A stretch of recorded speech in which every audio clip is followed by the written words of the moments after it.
I'd like to take a moment today and talk to you a little bit about some of the aftermath around Prop 63 with ammunition and a couple of the ancillary questions we've been getting in relation to firearms with Prop 63 going into place. So a little bit about Prop 63. As we all know now, after July 1st, we need to do a background check in order to obtain ammo.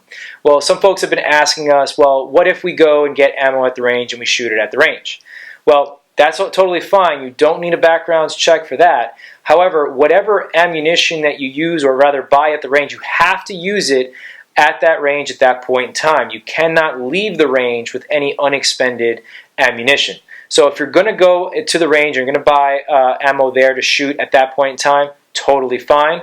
But make sure that you shoot all those rounds before you leave the range. So don't buy too much and then leave yourself looking at a whole table's worth of ammo.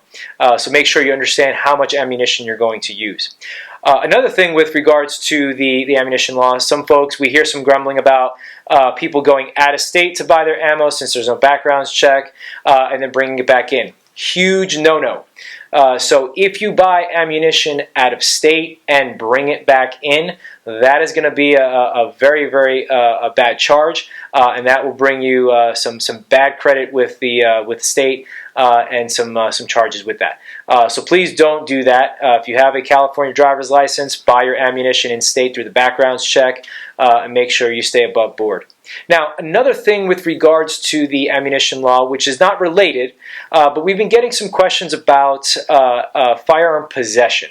So, for instance, if two friends, one wants to loan the firearm to their friend for a finite period of time, a predetermined amount of time, whether it be a week, 6 months, or more commonly, somebody who is going to deploy, say if they're an active duty military member going to deploy and then return, say 6 months or a year later, there is that DROS process, the dealer record of sale. Now that was implemented back in 2016 and it still stands today.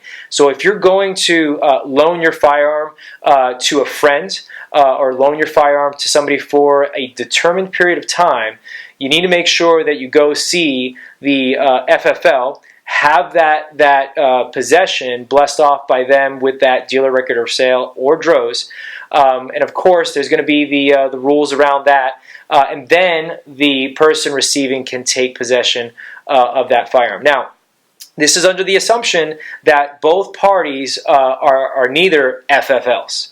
If one is an FFL or both are FFLs, that's a totally different ball of wax. We're just talking about average Joes, average citizens.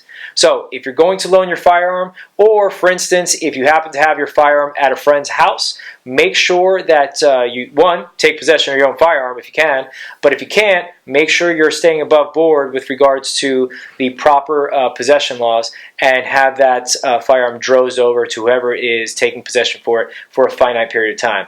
Now, if you've noticed, I've said a couple times finite or predetermined. Anybody who has that firearm for an undetermined amount of time, that comes with it a different level of transfer. That is simply essentially transferring the firearm to that person indefinitely, i.e. selling the firearm to them, assuming both parties are not related. If both parties are related in direct family line, like parent-child, brother-sister, the rules around the DROS doesn't apply, so you don't need to worry about that. The DROS will come into play if both parties are not related in that way. So a couple questions that we've been getting. Now, if you have any questions about that, please give us a call. If you have any other questions about ammunition or even CCW training, please give us a call.